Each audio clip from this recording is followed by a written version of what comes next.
Taigi turim čia tokį vieną 30, kupas siauras topis vadinamas, na, taip sakant, prieš faceliftą, senesnis modelis, pirmas, žodžiu, E30 ir 1.8 automatas. Ką aš čia darau, tai, na, aš jį kaip ir išsinuomavau, gal, na, tiksliau pasiskolinau, jau nuomot, bet sako, imk ir važiuok savo. Tai sakau, labai dėkui ir taip ir išėjau. Taip kad, žodžiu, pasiėmėme šį, žodžiu, ir rytoj važiuosim į E30 mytą Kaune. Nors ir čia toksai kėbulas iš išorės tikrai pagyvenęs. Toksai, matosi, senelio turėtas, užsmaluotas iki vidurio. Bet šiaip jau, sakyčiau, gan jisai yra kėbulas neblogas. Na, ta prasme, šiaip tai iš išorės atrodo baisokai, bet šiaip kėbulas neblogas. Na, bet žodžiu, nesvarbu. Smetame, tai ką mes žiūrėsim skrėjiką, gal nuvalysim kontaktus, kad gražiau dirbtų varikliukas. Toliau čia nusimsim turbūt vožtų dangtelį, nes čia yra 6 ar tai 7 varžtai tiesiog ir jisai nusiėma ir sureguliuosim vožtuvus, nes, nu, čia, žodžiu, easy. Toliau 4 cilindrai čia ant greičio. Toliau, ką mes čia dar šiek tiek prasičekinsim, kažką tai ten pažiūrėsim. Ir viskas, sakyčiau, nu ką, šiaip tai čia viskas kaip ir normaliai. Čia gal termomova tai nestebuklinga, bet nelabai aš čia ką galiu ir padėti tuo klausimu. Išorinis termostatas, kaip matau. Įdomiai. Šiaip iš vidaus gražus, panelį nesuskilus, kad yra gan reta. Dugnas, sakyčiau, yra visai kaulinis. Nes mano, kur buvo čia surūdėtos vietos, čia ne. Nors čia yra, kurių metų, reikia pažiūrėti dokumentų, žodžiu. Tikrai senesnis negu mano. Žinau, kad nelabai kas matysis, bet čia tiesiog noriu tokį vieną dalyką pasakyti, parodyti tiesiog. Na, čia labiau garsą reikia klausyti. Kaip aš ten, žodžiu, nu, ten pavyzdžiui su tuo Land Cruiseriu tėvuko ten važiavau automatu, ten kaip tas automatas veikia ir panašiai, ten, nu, kaip sakiau, ten uždėlse labai gal ten sureaguoja ir panašiai, nu, žodžiu, šiaip tokios ten smulkmenos, kurios ten nelabai realiai ką reiškia, bet, nu, žodžiu, smetame, kad čia yra šitas, nu, BMW'as, vėlgi, aš dabar dar nepažiūrėjau kelintų metų, jūs matot ekrane, ir automatas, kaip matot, ir ta prasme, nu, gerai, čia apsukų rodyklės nėra, čia komplektacija tokia yra, bet esmė tame, kad vien iš garso jūs turit girdėti, ir, na, tarkim, iš kojos paspaudimo ir iš garso per kiek laiko sureaguos. Po gazo pedalų yra mygtukas, kurio turbūt nematot. Taigi, kai tą mygtuką nuspaudai, tas pats kaip čia būna kitų mašinų sport koks nors ar kažkas tokio, tai žodžiu, gazą nuspaudai iki galo, tai pasispaudžia tas mygtukas ir įsijungia taip kaip sport režimas, žemina bėgį kokį įmanoma žemesnį. Kaip jisai dabar greitai sureaguos, pažiūrėkit.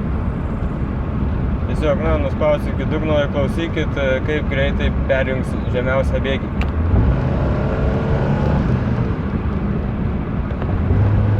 Gerai, čia nepaspaudžiau.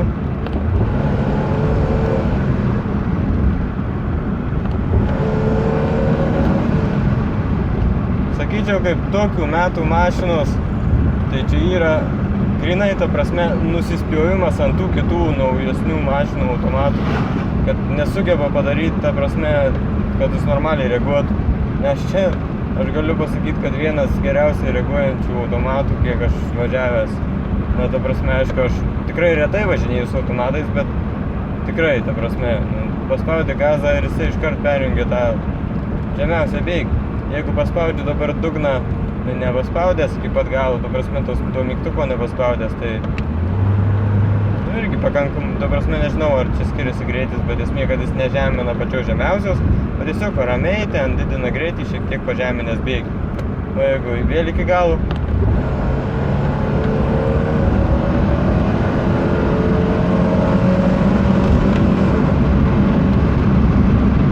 taip sakant, važiuoja.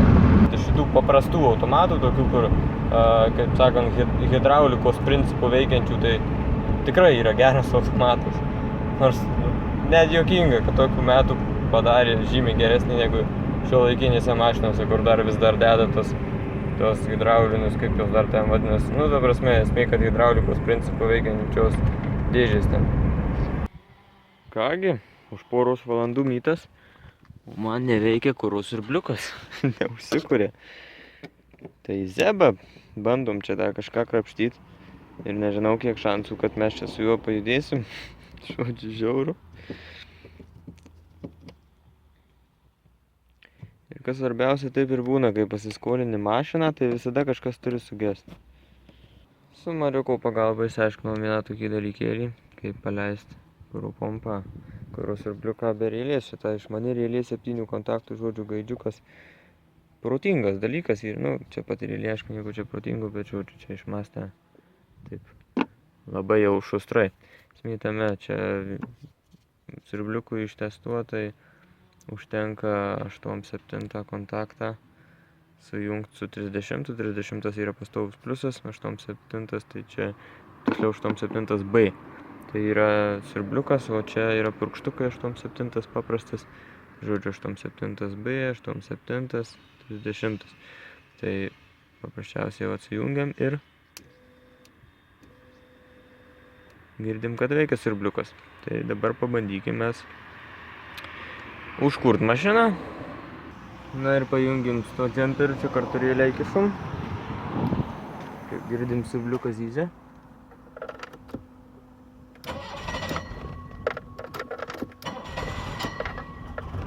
Valio. Veikia. Tai ką, realiai bloga taip išeina. Arba net eina kažkoks aktyvavimas, vėl nežinau. Na gyvuleliai, parodykit, ką mokat.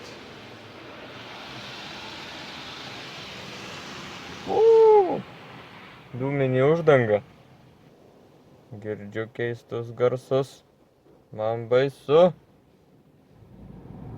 O. Būk švelnesnis. Eik tu gal čia nuneš mane velniop. O kaip trina. Volelis. O taip, volelį varyk. Žaibiškas greitis. O kaip pučia. Net per pečiuką pučia.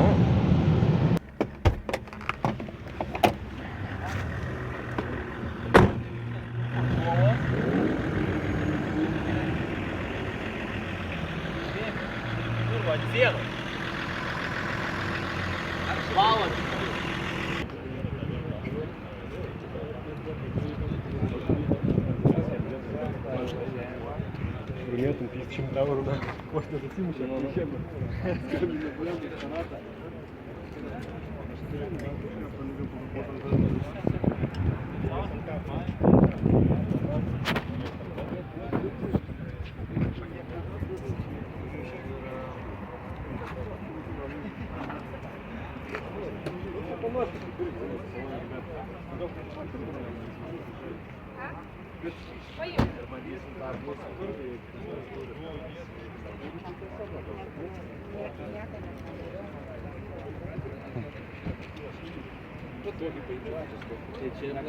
Isso tau netiks, jam reikia.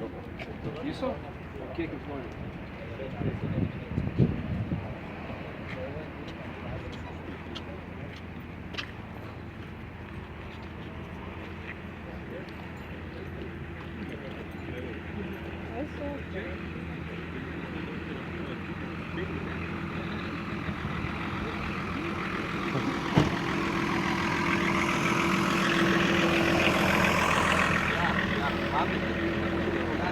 Čia tai originalas, o šitą tai skaitau.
Na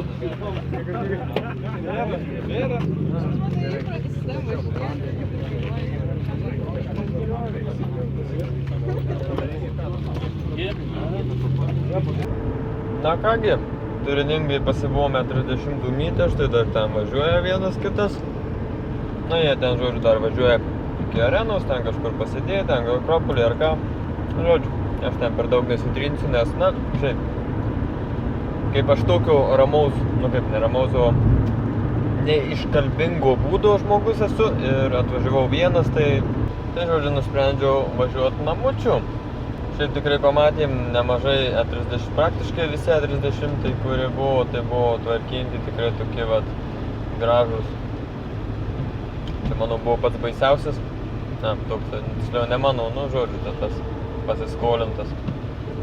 Bet vis tiek va, šiek tiek dėmesio susilaukiau, aišku, nu žodžiu, šiaip nemeluosiu, truputį buvo gėda, nes, na, žinot, kai visi yra visus ledinės praktiškai mašinos ten, o šita tokia, nu, grinai va, važiuoja, tai už tai ir atvažiavau, kad važiavo šiandien. Ir tai nenorėjau šiandien važiuoti, šiaip, kaip ten matė tada fokusai su Dakaro pompa.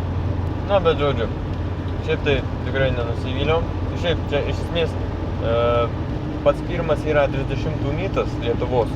Pats pirmas. Toksai konkretus, ta prasme. Tai fainai. Ir šiaip nemažai žmonių čia, lygtai sakė, virš 40 mašinų buvo. Tai normaliai. Taigi tikiuosi, sekančią mytą jau savo 30 būsiu pasidaręs, nors, na, tik šiaip iš esmės jo, tikiuosi, kad būsiu jau pasidaręs. Užkliuso jau šitas tęsimas, tas vis lemba to tvarkymo jau. Ten to kėbulų, taip strigau, kad taip daug gult.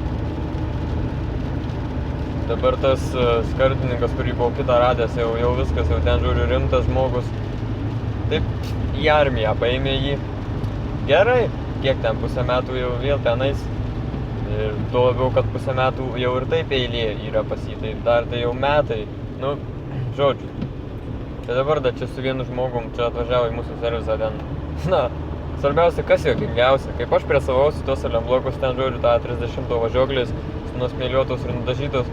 Jisai šiandien, ta prasme, šiaip žmogus kažkoks atvežė visą 30 važiuoklę, kita dėžės aliamblokai čia, nu, susipresuot. Ir ta prasme, taip net galvoj sušmairavo, ta prasme, nu, keista. Ta prasme, mano važiuoklį, nes lygiai ir spalva tokia pati viskas nusmėliuota, nudažyta metaliniu irgi juodai. Taigi, gali būt, kad smagiai pažinti jo taip surišim tokį su tuo žmogum, nes jisai, žodžiu, kaip sakiau, tos turi porą E30 bent. Tai gal jisai dar ką nors man pagelbės su to kėbulo remontu, nes aš įsivaizduoju, kad irgi jie nėra idealios būklės ten pas jį. Na, nežinau, esmė tame galbūt pagelbės to klausimų kėbulo tvarkymo. Nes vat kas svarbiausia, tai kai aš asmeniškai nepažįstu nieko, kas tos kėbulus daro, nu vieną žmogų pažįstu, bet ten jisai daugiau daužtas mašinas, nu ir šiaip biškį nelabai geras variantas. Taigi, kai aš nepažįstu tokių žmonių, tai sunku labai atsirinkti, kur tikrai geras žmogus ir gerai padarytų. Taip, kad labai reikia tokio vat nukreipimo. Žodžiu, tikiuosi, greitu metu pajudėsim.